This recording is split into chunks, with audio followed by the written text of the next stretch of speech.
இன்னைக்கு நாம ஒரு மைண்ட் ப்ளோவிங்கான ஹிஸ்டரி டாபிக் பத்தி தான் பார்க்க போறோம்.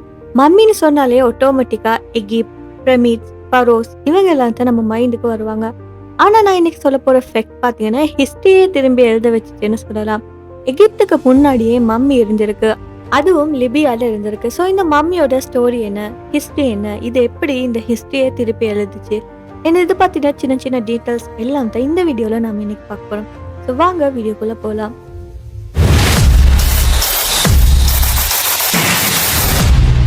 ஸோ இந்த ஸ்டோரி எங்கே ஸ்டார்ட் ஆகுதுன்னா லிபியாவோட சஹாரா டெசர்ட்ல 1950 ஆர்கியாலஜிஸ்ட் எக்ஸ்கவேஷன் பண்ணுறப்போ ஒரு சின்ன ராக் ஷெல்டருக்குள்ள ஒரு சின்ன குழந்தையோட பாடியை டிஸ்கவர் பண்ணியிருக்காங்க. ஃபர்ஸ்ட் தடவை அதை பார்த்தது அவங்க நினைச்சது என்னன்னா நேச்சுரலா ட்ரையான ஒரு ஸ்கெலட்டனாக தான் இருக்குன்னு சொல்லி. பட் அதுக்கப்புறமா அதை எடுத்து டெஸ்ட் பண்ண ஆரம்பிக்கிறாங்க. டீட்டெயில்டா சயின்டிஃபிக்கா டெஸ்டிங் எல்லாம் ஸ்டார்ட் ஆகுது அந்த ஸ்கெலட்டன் மேல. ஸோ அதுக்கப்புறமா தான் ஒரு மிகப்பெரிய உண்மை வெளியே வந்துச்சுன்னு சொல்லலாம். ஸோ இது ஒரு ஸ்கெலட்டன் கிடையாது, இது ஒரு மம்மின்னு சொல்லி. அது மட்டும் இல்லாம இது நேச்சுரலான ஒரு மம்மியா இருந்திருக்கு, இன்டென்ஷனலி ப்ரிசர்வ் பண்ணப்பட்ட மம்மியா இருந்திருக்குன்னு கண்டுபிடிக்கிறாங்க. ஸோ இது அவங்களுக்கு ஒரு மிகப்பெரிய அதிர்ச்சியை கொடுத்துச்சுன்னு சொல்லலாம். அதுக்கப்புறமா இந்த மம்மியை பற்றி இன்னுமே இன்ஃபர்மேஷன்ஸ் எல்லாம் கலெக்ட் பண்ண ஸ்டார்ட் பண்ணாங்க. ஸோ இப்போ இந்த மம்மிக்கு ஏஜ் எவ்வளோன்னு சொல்லி பார்க்கலாம். ரேடியோ கார்பன் டேட்டிங் யூஸ் பண்ணி சயின்டிஸ்ட் கன்ஃபார்ம் பண்ண ஃபேக்ட் என்னன்னா இது சுமார் 7000 வருஷங்கள் பழமையான ஒரு மம்மியா இருந்திருக்கு. எகிப்தில் இருக்கிற மம்மிஸ் எல்லாம் பார்த்தீங்கன்னா சுமார் 5500 வருஷங்கள் பழமையானது. ஸோ அதோட இதை கம்பேர் பண்ணுறப்ப இந்த மம்மி எகிப்தில் இருக்கிற மம்மியை விட ரொம்பவே பழமை வாய்ந்ததாக இருந்திருக்கு. அது மட்டும் இல்லாமல் இன்னொரு விஷயமே ரொம்ப கிளியராக புரியுது. எகிப்தில் இருக்கிற மம்மியை விட இந்த லெபியன் மம்மி பார்த்தீங்கன்னா அட்லீஸ்ட் 1000 இல்லைன்னா 1500 வருஷங்கள் பழமையானதாக இருந்திருக்கு. அதுக்கப்புறமா இந்த மம்மிக்கு ஒரு ஸ்பெசிஃபிக்கான நேமும் இருக்கு. அது என்னன்னா வான் முஹுகியாங் மம்மின்னு சொல்லப்படுது. இது நியோலித்திக் பீரியட்ல வாழ்ந்த மக்கள் கிரியேட் பண்ண மம்மின்னு கண்டுபிடிச்சிருக்காங்க.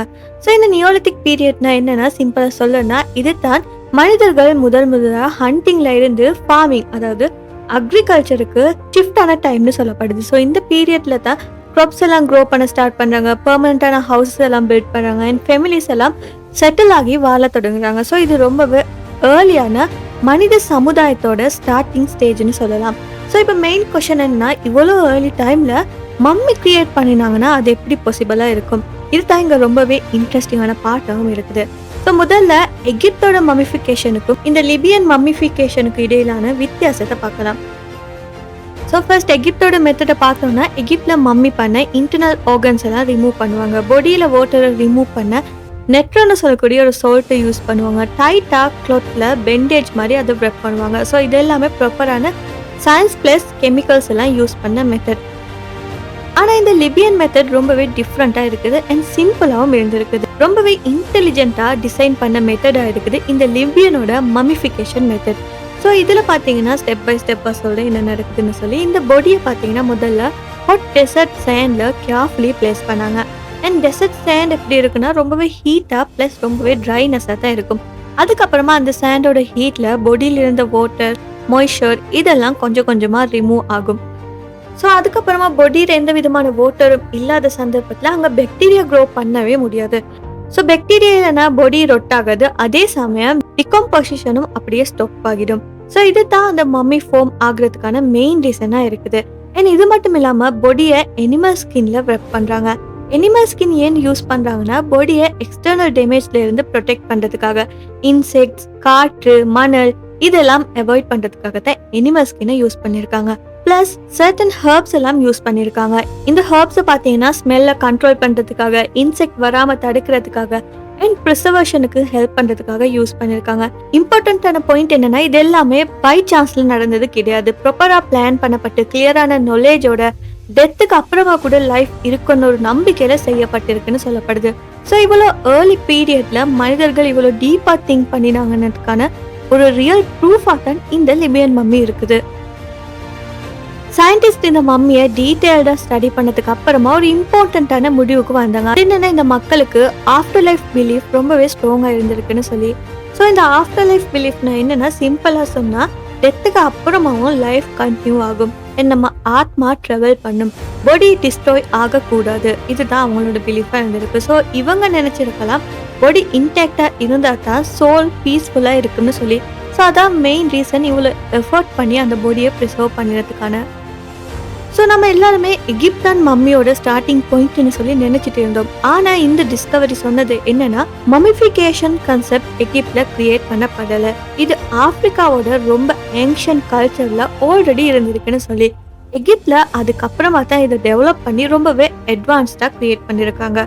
பட் ஐடியா எகிப்துக்கு முன்னாடியே இருந்திருக்கு. இன்னும் ஷாக்கிங்கான எஃபெக்ட் என்னன்னா, இது ஒரு குழந்தையோட மம்மின்னு நான் ரொம்ப முன்னாடியே சொல்லியிருக்கேன். ஸோ ரொம்பவே எமோஷ்னலாக இருக்கிற பாட்டும் இதுன்னு சொல்லலாம். இது ஒரு நமக்கு லெசனையும் கொடுக்குதுன்னு சொல்லலாம். ஒரு சொசைட்டியில் ஒரு குழந்தை இவ்வளோ கேரோட ப்ரிசர்வ் பண்ணியிருக்காங்கன்னா ஃபேமிலி பாண்ட்ஸ் எல்லாம் ரொம்பவே ஸ்ட்ராங்காக இருந்திருக்கு.